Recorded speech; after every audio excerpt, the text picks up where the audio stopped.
Hello, everyone, and welcome to our monthly Milk Minutes. As you may know, this is our first Milk Minutes to kick off the new year of 2023, so I'm glad that you were able to join us. You may see that the flyer looks a little different. Today is Monday and not Tuesday.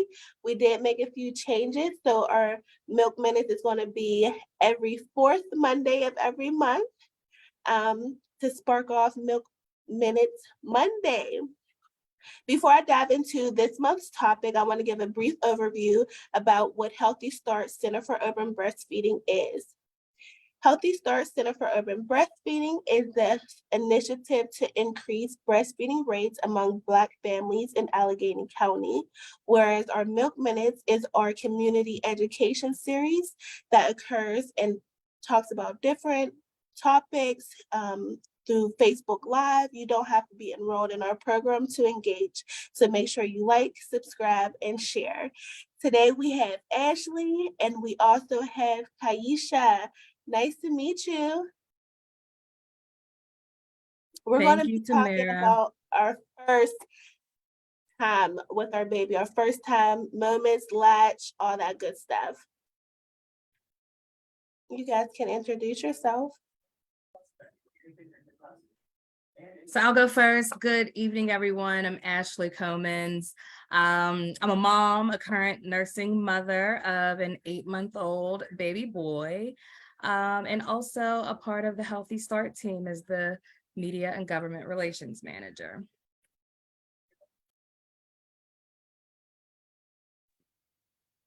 Hi, everybody. My name is Kieashia Edwell. I am a birth doula. I'm a CLC, and I prioritize Black moms in the birth room and have been supporting Black families for over 20 years now. So this is what I love to do. I'm so happy to be here. I'm glad to have both of you guys. So I know that you have some good experience. This can be for first-time moms or already established moms. I know each baby comes with a different experience, so it could be different each and every time. So talk to me about what's your first moment that comes to your head about your baby. It could be funny, it can be bad, anything. What is your first thing that pops to your head was the first thing with latch or anything like that? So I'll talk about my first kid, my daughter, who's now 3 years old. I think the whole moment of becoming a first-time mom or a first-time parent in general is just a lot and overwhelming. But specifically for my daughter, when she literally came out, she had her whole fist in her mouth and was sucking her whole fist. And I was like, oh my goodness. And then the moment that we actually latched her on, I always give my kids credit for my breastfeeding experience because they were just natural at it. They latched, they ate, and I'm just really fortunate that we were able to have that experience. But like I said, I'll never forget that. I was like, she has her whole fist in her mouth. And it wasn't literally just her knuckles, like literally her whole hand. And oh, so wow. She was practicing, I guess. You knew what to do. So I'm really glad that you had that experience, Ashley, because that was not my experience. I have one daughter, she is 17, and there just were like zero support systems at that time, it seemed. And I was a young mom, I was 19. So there weren't many people around me who were breastfeeding, but I knew that's what I wanted to do. So there were many days where it was just me and my baby on my bed, full chest out, just trying to figure it out. And I remember those early days of, having trouble with that first latch, her crying, being frustrated because I didn't know what I was doing. And I'm really, I get more and more proud when I think about the journey itself. But those beginning days, they were really, really rough. Yeah, so you said that you were 19, a little bit on the younger side. So did you get offered any lactation support in the hospital, or how was that? Well, the only lactation support that I can remember is I did receive a breast pump. So it was, I let them know that I was, wanting to breastfeed, and they were kind of surprised by that, and still kind of urged me to get signed up for WIC, and just, they said, just ask for formula just in case you change your mind. And so I didn't really receive too much support. I do remember getting a breast pump. I do remember one nurse telling me, if you're gonna breastfeed, don't breastfeed laying down because you could squish your baby. And that was like terrifying to me. Now we know that sideline positions are great and you don't have to be afraid if you're doing them correctly. But unfortunately, there wasn't a ton of support, but we made it work. I'm glad that you kept it going and, you kept moving forward, even though the lack of support. I'm glad you didn't let that stop you or hinder you.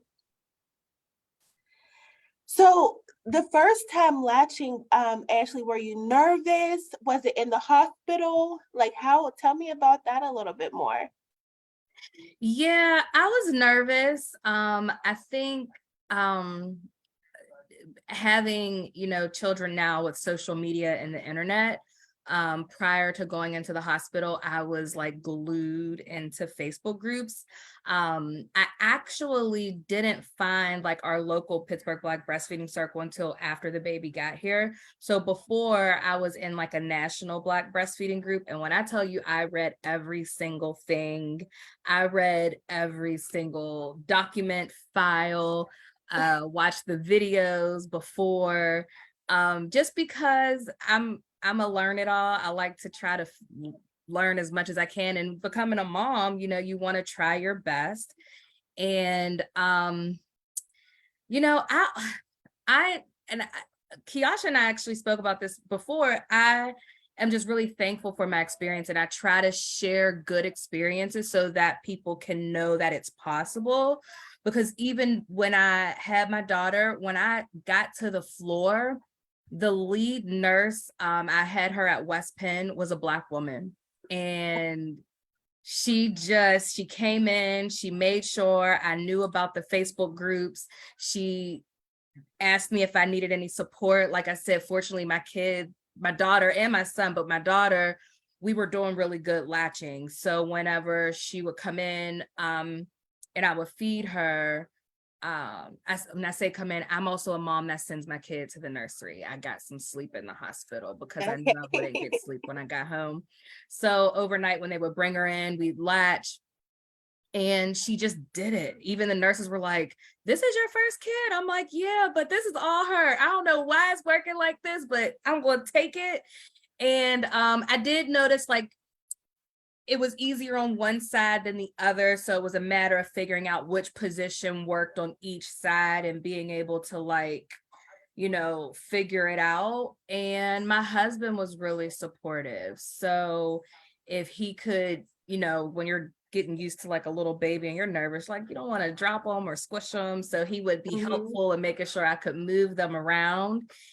And yeah, we did it. But again, the kids get the credit because they were the ones that figured it out. And I just. Yeah, she was ready from the jump with her fist in her mouth, huh? She wasn't playing no games. Yes. So yeah, and her brother he was a little more difficult. I had to position him certain ways. And what Kieashia mentioned, the side laying, that was my favorite position with him because he was just, I don't know, he was a little difficult. He wouldn't let me just do the normal, like a cradle or the football. It just, yeah. So leave it up to the boys, I guess. Right. So what about your first time ever becoming engorged? How was that for you? I know that so many people are so nervous to become engorged. It's like painful. They don't know what to expect. So tell me a little bit about your experience of becoming engorged and how did you fix that? So I can talk about that for sure. I have told that story and I will never stop telling it because I learned my lesson that day. So my daughter was probably about 3 months old. And it was like the first time I was leaving her. And I didn't leave to go anywhere very far. I just went to the mall to just like do a little bit of shopping and, do that shopping by myself. So I'm just walking around the mall. I'm having a good time. I was by myself, just walking. And all of a sudden, like my chest began to feel like really, really tight. And then my breath began to feel super duper heavy. And I'm like, oh my gosh, what is going on? And I, of course, looked down at the time. This is absolutely a time that she should have been eating. So my body was getting ready, but I was not paying attention to the fact that my body was getting ready. The only thing that I could do, I ran to the bathroom and I had nothing with me. I didn't bring a pump. I was just out here living my best life, thinking I was cute, and ended up walking to the bathroom like this because I was in so much pain and I didn't know what to do. So I just started squirting out milk into the toilet in the bathroom. Lost all that milk, but I never did it again. I made sure that I was on that schedule and I was paying attention and I did stuff in between because that was like, it was such a bad experience. I was like, oh no, I wasted all this milk. So was it more so the wasting of the milk or the pain that was making you like, oh, I'm never doing that again, or a little combination of both? Oh, it was most certainly a combination of both because the pain and the discomfort was just really teaching a life lesson of its own. So, and then of course, when you waste that liquid gold, it's a sad day. Like it ruins your whole day. Yeah, nobody likes to waste milk. When I send my kids to their grandma and that she's like, I spilled one, I'll be like, no, don't spill them.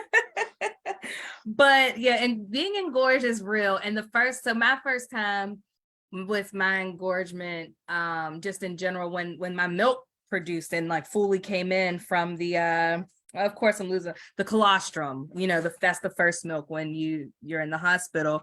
So when I got home and I was engorged the first time, it was painful and I didn't know what to do, but I did remember reading something about getting in the shower and the heat like helping to like release it.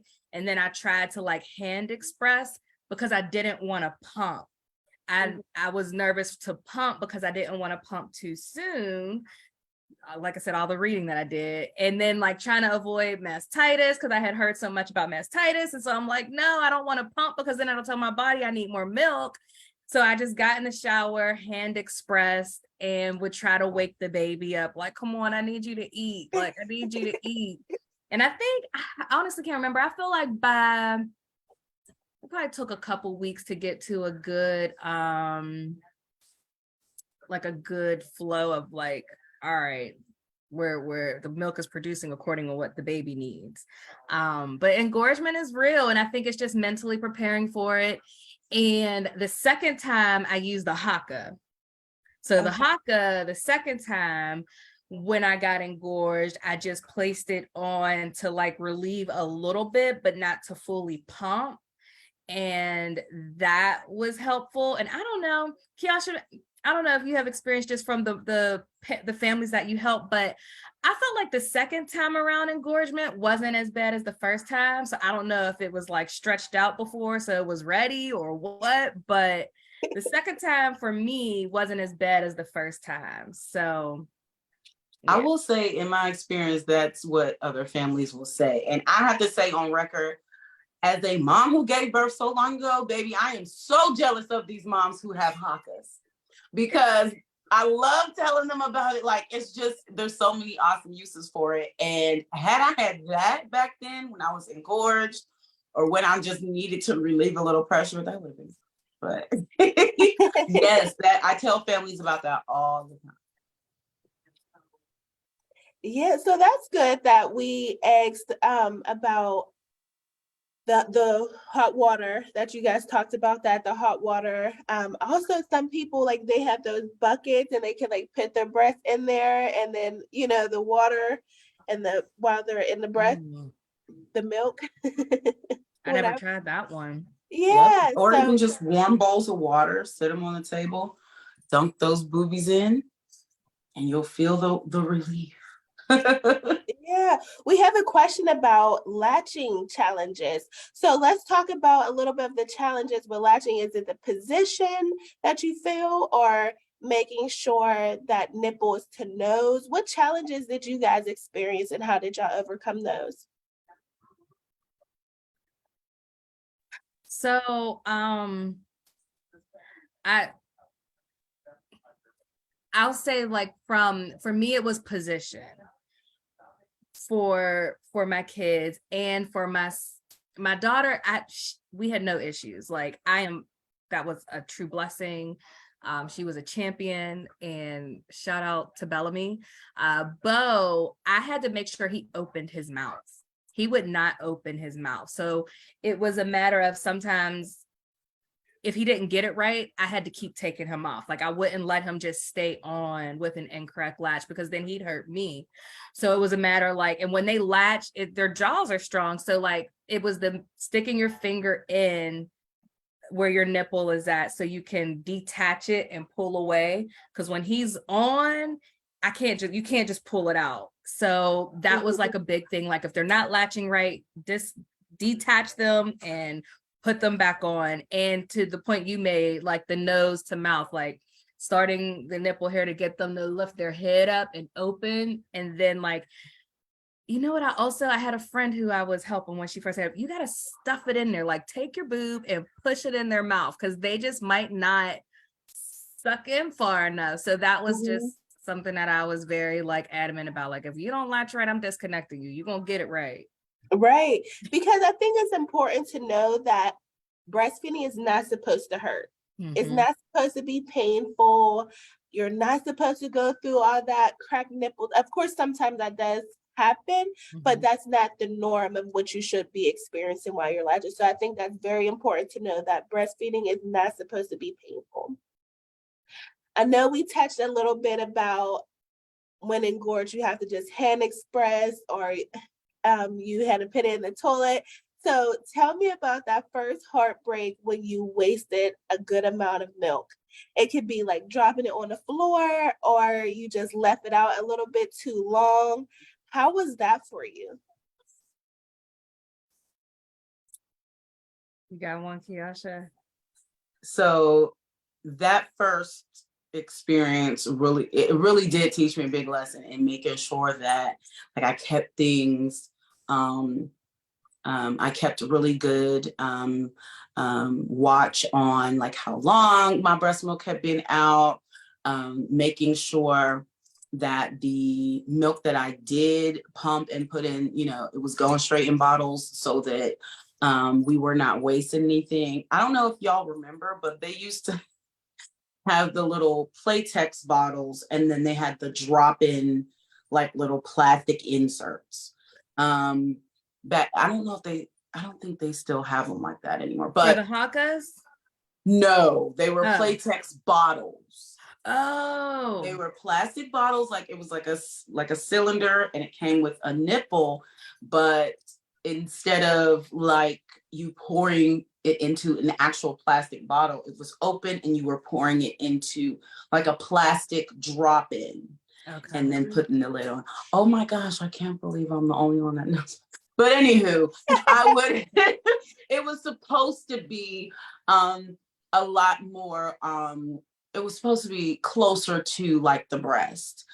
So for a long time, she didn't even have bottles. I would, that first time when I left at 3 months, that was like one of the first times that she even had a bottle. So I tried to get bottles where the nipple like resembled my nipple. And the big like gimmick of these bottles with these bags was that like there was no air because you weren't putting it in a plastic bottle. But I learned my lesson for sure about making sure from that moment forward, like when I'm taking care of this precious, precious liquid, I need to make sure that, I'm paying attention to the time, whether it's how long it's been in the fridge or how long it's been, sitting out on the counter. Any of those things I didn't really learn to pay attention to until a little bit later, but I got it because I was not wasting that. That's real. I think my wasting was always if I forgot a bottle in the refrigerator, because you can only keep it refrigerated for so long.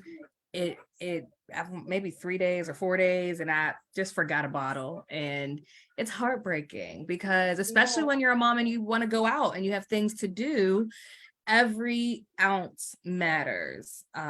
So yes, I try to not leave milk in the refrigerator. I try to just bag it, freeze it, because if you anything can happen. And yeah, and then you're putting all that work into if you're hand expressing, you just don't want to waste it at all. It's just like, no, I'm holding on to this, like my pearls, I don't want to let go. What about the first time breastfeeding out in public? How was that? Was it like kind of scary? Did anybody say anything to you like, oh, do you need a cover up, or did they make you uncomfortable? What was that first experience like? So I had a really good friend who had a baby right before me, and she fed her baby on demand. She didn't care where she was at. She could be at the dinner table. She could be at church. Like when baby's hungry, we are pulling it out and we are feeding our baby. And it just, watching her do that right before I had my daughter was just really encouraging and motivating. I tell her all the time, like she was probably one of my biggest peer champions for like breastfeeding, because watching her be so like bold and just normalizing babies eat just like we need to eat. And do we want to cover over our head when we're eating? No. So why would our kid? And so I fed my baby whenever, wherever, and was very thankful to be able to just have that confidence. And I know it's hard. And I think, it's just like culturally here in America, unfortunately, everyone sexualizes our bodies. So I think it's really important that we, as we talk about breastfeeding, take our own power back and make it very clear, like, my baby is eating and these are actually for that. That's what they're here for, not really for anyone else's enjoyment. It's for my kids to be nourished. And yeah, if you got a problem with it, don't look. Right. And that's just really easy, right? If you have a problem, like look somewhere else. I was really blessed in the sense that I'm the oldest of 5, and my mom breastfed every last one of us. So I went into my pregnancy knowing that I was going to breastfeed and absolutely not being ashamed to breastfeed in public. My mom would whip out her boob anywhere. I remember other family members, like it was a running joke in our family, like, Joe, man, sure Betsy will whoop it out anywhere. She don't care. She don't care. And I learned that same attitude. I did not care. Would you guys like to hear my baby scream? I wouldn't. So I'm whipping it out. Either way, they're going to be fussing about something, fussing while you're feeding your baby, or fussing because your baby's screaming and you won't feed them. So I'd rather y'all just, mind your business, and I'm going to feed my baby. I even had a little run-in with a Karen before about breastfeeding in public, and I had to just say what I had to say, a couple words that we are not going to repeat here, but very, very adamant about breastfeeding in public, feed my baby wherever she was hungry. That was always me. And I think that's so important. Like you said, it's just empowering. It's letting you have the confidence to provide the nutrition for your baby. No one wants to be under the cover while they're eating their cheeseburger, enjoying their little chicken salad. Just, you don't have to look over this way if it's so disturbing to you. I'm going to do what I have to do for my baby. Yeah. Or eating in the bathroom, like feeding your baby in the bathroom. Like we don't eat in bathrooms, so I don't want to feed my baby in a bathroom. And I think this is a good conversation to have, not just for nursing parents, but also for people in the community. Like if you know someone who is breastfeeding, if you're not trying to help, mind your business. Yes. I agree. And our last question to wrap it up, we had some good questions. You guys gave some good feedback. The last question is the first time, like your first overnight. How was that? Did you get any sleep? Were you on that 2-hour feeding schedule? Were you like losing your mind from anxiety? Like, how was that the first time at home by yourself when the nurses aren't walking in, checking in on you? How was it? From day one, I remembered someone telling me, and I tell this to everyone else, babies are all instinct. Like, they are pure instinct. So even though no one really kind of like gave me the language of feeding cues, now that's what we know about.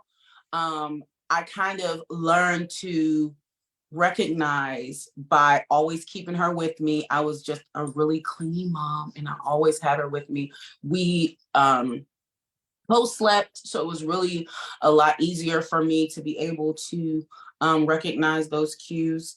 So for me, those first nights, looking back, weren't as nerve-wracking as some. We shared, we were right there. I knew my mom, co-slept with us to make it easier at night, so you're not getting up to go get your baby from another room or from across the room. I did know to have like the little station set up. So I had my snacks, I had my water, and so I kind of just had a little tiny nightlight. And I remember not even having to open my eyes after a while. I knew where everything was. I knew that baby was right here, and we were whipping it out, and we were side-lying and loving it. So she naps great to this day because we just always slept together. I learned her own cues, and we kind of just got into a rhythm. So I have to say those first times weren't too bad. Good. Yeah, I think my similar feelings with Kieashia. My first nights were, I really don't remember. It was kind of like a blur. Because I didn't do a schedule. I am like I just feed on demand. I couldn't tell you when the last time they ate. I'd probably be like, they probably were just eating 30 minutes ago, but they're fussy now and look like they want to eat again. So I'm just going to put them on. And so yeah, the overnights, we made it work. It wasn't easy. And like I said, I'm really thankful for my partner. We did shifts. So when I needed to sleep overnight, he would be up from like 1 to 6, and then I'd get up so that we could get adjusted to this whole new person screaming in our house. Yeah. But once we got a good rhythm, and I had a good comfortability with what worked best for our family, I get sleep. That's what I will say, is I get my sleep. And I think I always like to encourage like parents, because of course, especially when parents are having struggles with with breastfeeding and babies gaining weight and all of that, you do have to consider schedule and make sure you're feeding them enough. But I believe the breast fixes everything. I believe the milk is the answer to all issues, whether it is they are sleepy or they, now my 8-month-old is moving, and if he takes a little tumble and he fusses, I pop him on and he stops crying. So that's the answer to everything. Yes, it's definitely a way to keep us close to our babies, keep that connection strong, that bond strong. Thank you so much, you ladies, for answering my questions, being having good examples, participating in it. I want to definitely mention, now that we know we're going to try to stay away from co-sleeping. We're going to practice safe sleep. We're going to make sure baby's in their own bassinet, even though it can be a little bit inconvenient, but that's so, so important. We have seen so many tragedies from that, and we want to prevent that at all costs. But I'm so thankful for you ladies. It has been a great experience and conversation with you, and we will be back next month on the fourth Monday of the month at 6 p.m.